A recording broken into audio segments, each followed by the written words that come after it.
এক ব্যক্তি গোসল করতে গিয়ে বদলে দিলেন গোটা বিজ্ঞানের ধারা। তার আবিষ্কার আজও গণিত ও পদার্থবিজ্ঞানে ব্যবহৃত হয়।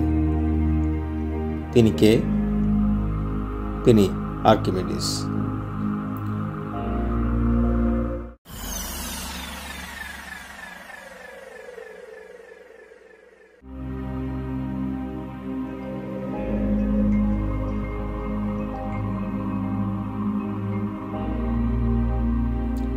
(287 খ্রিস্টপূর্বে) গ্রিসের সিরাকিউজ শহরে জন্মগ্রহণ করেন তিনি। ছোটবেলা থেকেই গণিত ও জ্যোতিষবিজ্ঞানের প্রতি ছিল প্রবল আগ্রহ।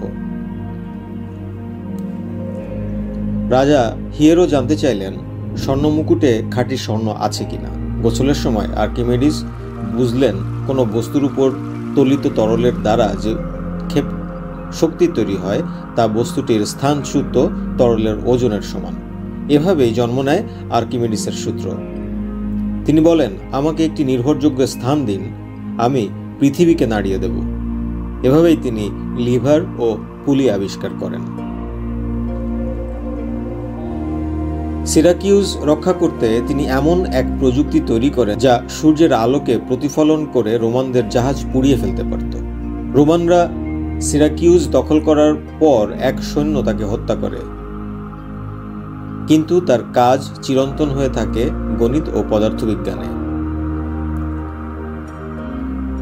তার আবিষ্কার আজও আমাদের জীবনে ব্যবহৃত হয়। আর্কিমিডিস সম্পর্কে আপনার মতামত কি? কমেন্টে জানান। ভিডিও ভালো লাগলে লাইক, সাবস্ক্রাইব ও শেয়ার করবেন। ধন্যবাদ।